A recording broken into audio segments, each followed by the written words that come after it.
Дебат бул талапкерлердин рейтингин салыштырган интеллектуалдык таймаш болушу керек. Бирок Кыргызстандагы теледебаттар кандай өтүп жатат? Буга чейинки парламенттик шайлоодогу теледебаттар жеке таарынычтарды айтуудан арылбай, бала бакчанын деңгээли деген баа берилген. Ал эми учурда өтүп жаткан теледебаттар ушак айтуунун деңгээлинен көтөрүлбөй жатат. Мындан улам президенттикке талапкерлердин биринчи дебаты жамаатташып биригишкен ушакчылар деген ачуу сындарга кабылды.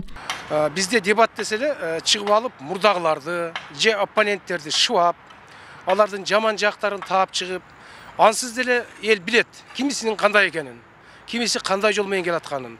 Бул жерде дебаттын негизги талабы бул мыйзамдуу болуш керек, бирөөнүн аброюна шек келтирбестен, анан моралдык принциптерди эске алыш керек.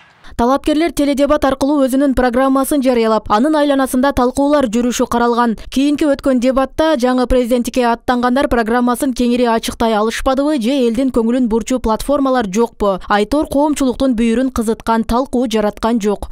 Ошо 5-6 талапкер чыгып эле бир талапкерге асылуу менен аяктады. Экинчи дебаттын деңгээли элди анча кызыктырбады. Ошол чыгып алып эле элге бир күлкү болуп атышат, бири-биринин жаман жактарын ачып атышат. Бул цивилизациялуу коомдо мындай көрүнүштөр болбош керек. Президенттикке талапкер Садыр Жапаров үгүт өнөктүгү башталгандай эле аймактарды кыдырып эл менен жолугушуулары белгиленген. Алдын ала түзүлгөн график боюнча күн мурунтан маалыматтар берилген. Мына ушул себептен талапкер дебатка келе албай, анын ордуна элди күттүрбөй жолугушууну туура көргөн. Алдын ала абалды түшүндүрүп бир күн мурда БШКга кат жолдогон. Садыр Жапаров жана Рашид Тагаев бир күн мурда кат жолдоп, аймактардагы жолугушуулардын графигине байланыштуу бүгүнкү дебаттарга катышпай тургандыгын билдиришкен.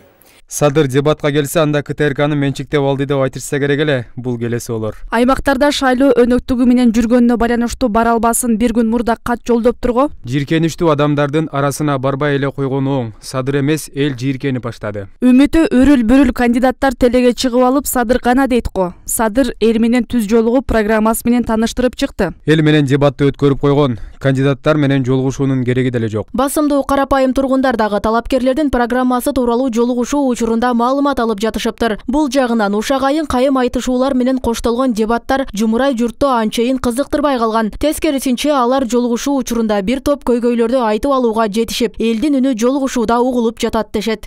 Теледебатка келсе деле ушак сөздөр болуп атат, өзүңүз көргөндөй эле. Элде бе жолугуш керек да. Эми шошуя турса таталып кетип калбайт да. Бул эле калмам. Бул боюнча оюм Садыр Жапаровдун кылган эң эле туура. Теледебаттан не чыгат эми? Бирин-бири жамандагандан не пайда? Андан көрө эл менен жолугушуп, элдин көйгөйүн чечсе, ошол жакшы го. Анын келбей коюшуна мен деле кошулам. Өзүн жумуштарды алып келбей калышым менен эл менен жолугушуу жакшы эле да.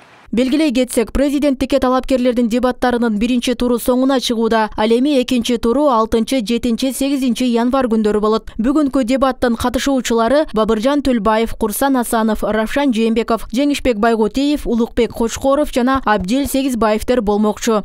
Роза Акматжан кызы, Мирзат Нууманов, 7 канал, Ош.